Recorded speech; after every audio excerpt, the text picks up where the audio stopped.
Hello दोस्तों, माँ सतवंती class में आप सबका स्वागत है। चलिए सबसे पहले आप ये जो हमने पिक्चर ऐड की है ये देख लीजिए, इसको अच्छे से। जैन धर्म से रिलेटेड ये हमने इसमें डाल ली है, आप इसको अच्छे से समझ लिए। अब आपने इसके बारे में समझ लिया है। चलिए आज हमारी 12वीं क्लास है और इससे पहले हम अपनी 11 क्लास अपलोड कर चुके हैं। एंशिएंट हिस्ट्री जीके की ये सीरीज़ चली हुई है, Lucent GK series. Ancient history के बारे में हम पढ़ रहे हैं। 11 क्लासेस हम पढ़ चुके हैं। अगर उनमें से आपको कुछ समझ नहीं आया हो तो आप हमें कमेंट करके ज़रूर बताएं। और ये हमारी 12वीं क्लास है जिसमें हम जैन धर्म के बारे में थोड़ा सा रहता है, उसके बारे में पढ़ेंगे, और हमारा बौद्ध धर्म फिर हम उसके बारे में स्टार्ट करेंगे। पहले जो हमने पढ़ा है थोड़ा उसके बारे में रिवाइज कर लेते हैं, जैसा कि हम अपनी पिछली क्लासेस में भी करते थे। पहले हम पिछला थोड़ा रिवाइज करते हैं, उसको कनेक्ट करने की कोशिश करते हैं। इससे पहले हमने जो एंशिएंट हिस्ट्री में पढ़ा है वो जो है वो जैन धर्म के बारे में पढ़ा था कि जो जैन धर्म के कौन से तीर्थंकर थे और उनकी पूरी लिस्ट हमने पढ़ी थी। फिर उसके बाद हमने जो जैन धर्म के कहाँ कहाँ उनके वो बैठक हुई, क्या क्या जैन धर्म की विशेषताएं थी, कौन कौन इसके अनुयायी थे और कैसे हम मोक्ष को प्राप्त कर सकते हैं। महाजनपदों के बारे में उससे पहले हमने पढ़ा था। जब उसके बाद हमने जैन धर्म के बारे में पढ़ना शुरू किया था चैप्टर 6 में, और परिचय दिया था हमने। जैन धर्म के तीर्थंकरों के बारे में पढ़ा। सारी चीज़ें पढ़ने के बाद हमारा थोड़ा सा बच गया था, मोक्ष कैसे प्राप्त करते हैं। जैसे त्रिरत्न, पहले हमें त्रिरत्न का ज्ञान लेना होगा कि सम्यक ज्ञान, सम्यक दर्शन, सम्यक आचरण, और फिर महाव्रत का पालन करना होगा। जो पंच महाव्रत हैं, जिसको कि 4 इसमें महाव्रत पार्श्वनाथ जी ने दिए थे और 5वां महाव्रत महावीर स्वामी जी ने इसमें ऐड किया था, जिसके बाद ये पंच महाव्रत बन गए थे। सप्तभंगिन्य, अनेकांतवाद और स्यादवाद, इन सब को मिला के अगर हम फॉलो करते हैं, स्टेप बाय स्टेप चलते हैं, तो हमें मोक्ष की प्राप्ति होगी। इसके बाद जैन धर्म का विभाजन कैसे हुआ, डिवीज़न ऑफ जैनिज्म। 300 BC में जो मगध काल में 12 वर्ष का अकाल पड़ा था, उसके दौरान जो इसके 2 अनुयायी थे, भद्रबाहु और स्थूलभद्र, वो दोनों अकाल के दौरान अपनी विचारधाराओं में बट गए। भद्रबाहु का कहना था कि मैं कर्नाटक चला जाऊंगा। वो अपने अनुयायियों को लेकर कर्नाटक चले गए थे अकाल के दौरान।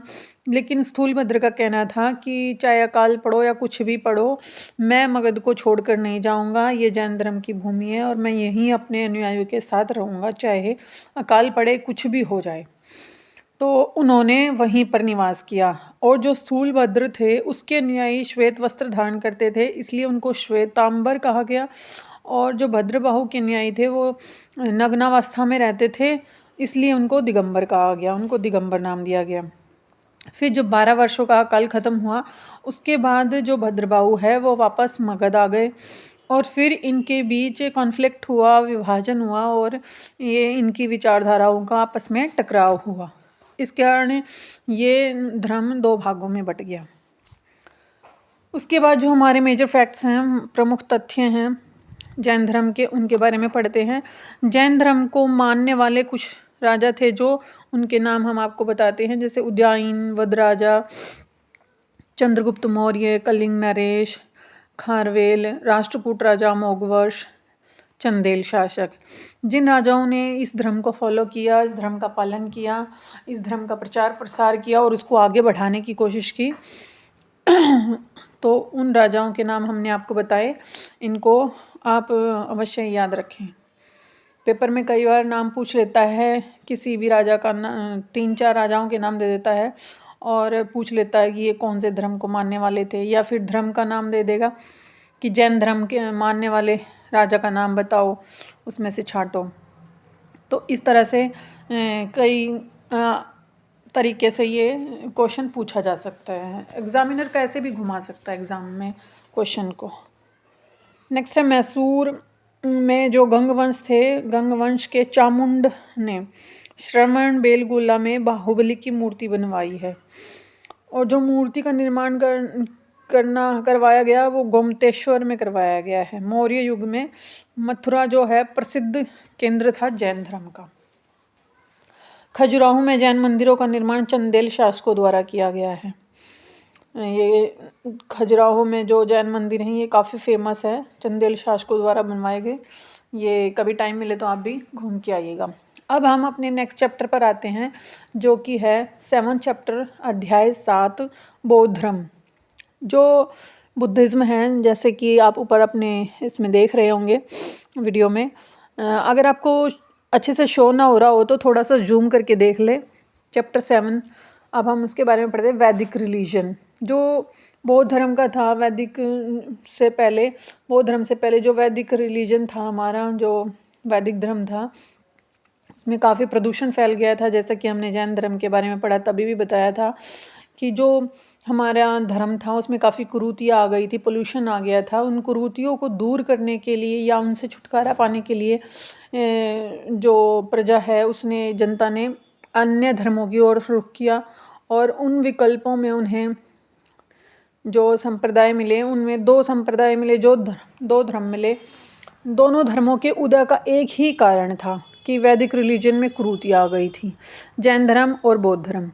जो लोग इनसे परेशान होकर विकल्प तलाश कर रहे थे उनको ये 2 विकल्पों के रूप में मिला। किसी ने जैन धर्म को अपनाया, किसी ने बौद्ध धर्म को अपनाया। अब हम बौद्ध धर्म के परिचय के बारे में बात करते हैं।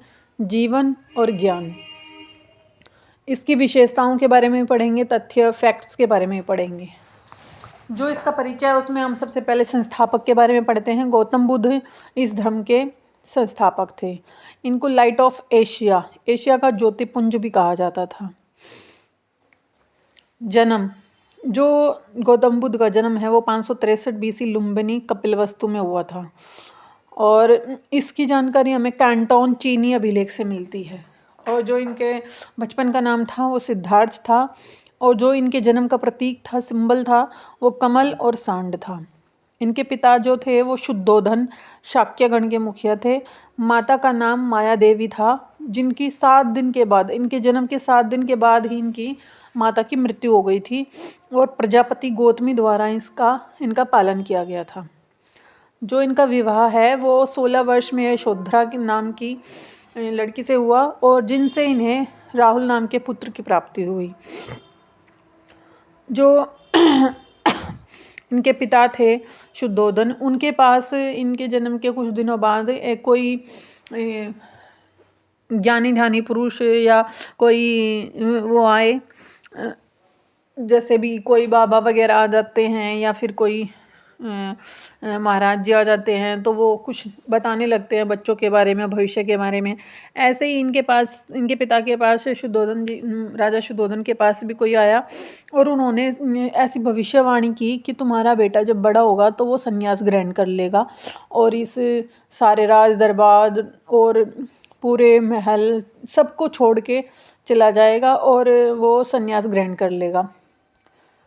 तो राजा को चिंता होने लगी कि भाई मेरा बेटा है और एक ही बेटा है, अगर ये भी संन्यास ले लेगा तो मेरी जो राजा का पद है या मेरी गद्दी है या हमारे इस पूरे साम्राज्य की रक्षा कौन करेगा। उनको चिंता होने लगी, इसलिए उन्होंने कभी भी पूरे उनके जीवन काल में, जब तक वो बड़े हुए, जवान हुए या शादी हुई, तब तक उन्होंने उनको महल से बाहर ही नहीं जाने दिया। उन्हें कभी दुख का एहसास नहीं होने दिया। उन्हें खूब सारा ऐशो आराम दिया गया। उनके आसपास सारे ऐशो आराम की चीज़ें रखी गई। उनकी जल्द से जल्द शादी करा दी गई और उन्हें हमेशा महल के अंदर रखा जाता पूरी सुख सुविधाओं के साथ, ताकि वो उनका आदी हो जाए और ना तो कभी दुख उन्हें महसूस हो और ना किसी चीज़ की ज़रूरत हो तो उन्हें बाहर जाना पड़े। उनके लिए सारी चीज़ें अवेलेबल घर में या महल में ही करवा दी जाती थी। तो ऐसे ही एक दिन उनको, जब वो बड़े हो गए, उनकी शादी भी हो गई, एक दिन जब उनको बच्चा भी हो गया था, उसके बाद एक दिन उन्हें पूरे कपिलवस्तु की सैर करने की मन में आई।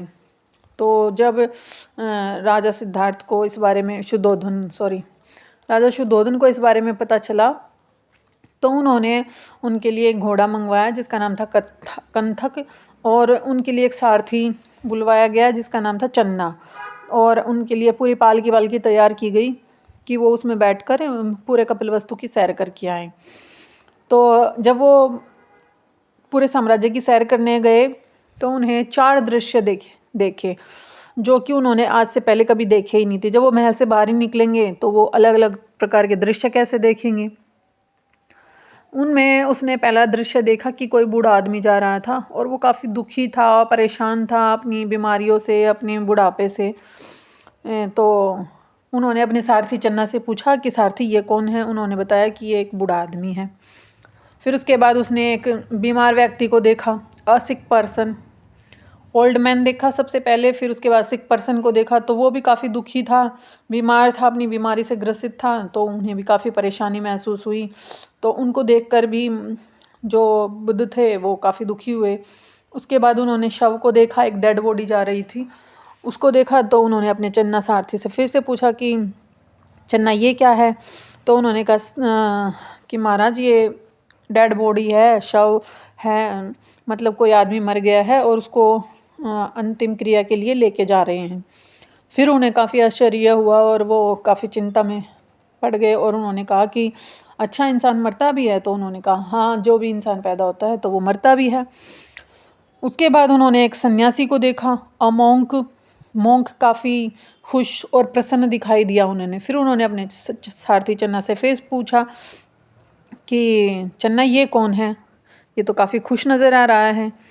तो उन्होंने कहा कि महाराज जी ये एक सन्यासी है और ना तो इन्होंने घर बार है इनके पास, ना इनके पास कोई ज़मीन जायदाद है, ना कोई महल घर आना है। ये अपना जहाँ मिलता है, जो मिलता है उसी को लेके खा लेते हैं और अपना भगवान का भजन करते हैं और काफ़ी खुश रहते हैं। तो वो देखकर महात्मा बुद्ध काफ़ी खुश हुए और उन्होंने उन 4 दृश्यों को देखने के बाद तुरंत अपने आप को भी ऐसे ही ढालने की कोशिश की और सोचा कि मैं भी अपना घर बार, बच्चे, परिवार सब छोड़कर संन्यास ग्रहण कर लूँगा और एक सन्यासी का जीवन बिताऊँगा और खूब प्रसन्नता के साथ रहूँगा। तो ये सब देखकर वो काफ़ी खुश हुए महात्मा बुद्ध और उन्होंने गृह त्याग का अपना पूरा मन बना लिया और अपने घर वालों से गृह त्याग करने के लिए इजाज़त मांगी कि मैं अब घर परिवार में नहीं रह सकता, मैं संन्यास ग्रहण करूँगा। तो इस तरह से जब वो 29 वर्ष की अवस्था में आए, उन्होंने ये सब दृश्य देखने के बाद गृह त्याग करने की सोची और 29 वर्ष की अवस्था में उन्होंने गृह त्याग कर दिया। जब उन्होंने मन बना ही लिया 29 वर्ष की अवस्था में कि वो गृह त्याग करेंगे, इस गृह त्याग की अवस्था को ही महाविनिष्क्रमण के नाम से जाना जाता है। और जब इन्होंने गृह त्याग किया तो उस गृह त्याग की घटना का जो सिंबल है, जो प्रतीक माना जाता है, वो घोड़ा माना जाता है।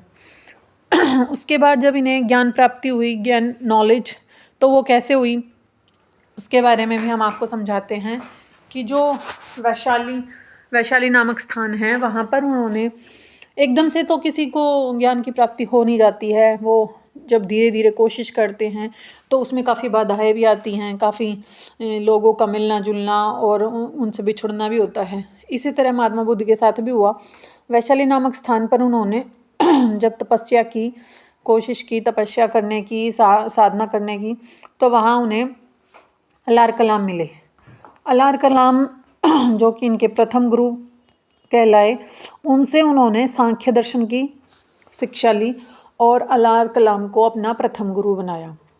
उसके बाद राजगीर में उन्होंने रुद्रक रामपुत्र, उनसे योग की शिक्षा ली और द्वितीय गुरु कहलाए। फिर उसके बाद उन्होंने अरुवेला नामक स्थान पर 5 साधकों के साथ तपस्या की, जो कौंडिन्य, वप्पा, भादिया, महानामा, असागी, ये उनके नाम थे। उनके साथ भी साधना की। उसके बाद वो गया बिहार में चले गए। फिर वहाँ पर उन्होंने 6 वर्ष की कठिन तपस्या की। 35 वर्ष की आयु में उन्हें बैसाख की पूर्णिमा की रात को पीपल वृक्ष निरंजना फल्गु नदी के किनारे पर ज्ञान की प्राप्ति हुई। और ये ज्ञान की प्राप्ति मध्यम मार्ग से उन्हें हुई। जब उन्हें तपस्या करते करते काफ़ी कठिनाइयों का सामना करना पड़ा तो उन्हें लगा कि ऐसे तो मुझे ज्ञान की प्राप्ति ही नहीं होएगी, मैं तो मृत्यु को प्राप्त हो जाऊंगा। फिर उन्होंने अपना मध्यम मार्ग अपनाया और उसके थ्रू अपने ज्ञान की प्राप्ति की। जो सिद्धार्थ हैं, सिद्धार्थ को ज्ञान जब प्राप्त हुआ उसके बाद वो बुद्ध कहलाए, और जिस स्थान पर उन्हें ज्ञान प्राप्त हुआ वो बोध गया के नाम से प्रसिद्ध है। और क्या प्रतीक था उनके ज्ञान का? तो पीपल, बोधि वृक्ष, इनके ज्ञान का प्रतीक था। ये इसका थोड़ा सा कंपैरिजन है, ये हम लास्ट में डिस्कस करेंगे। उसके बाद जो उपदेश हैं, जब किसी को ज्ञान की प्राप्ति हो जाती है तो वो उस ज्ञान की प्राप्ति को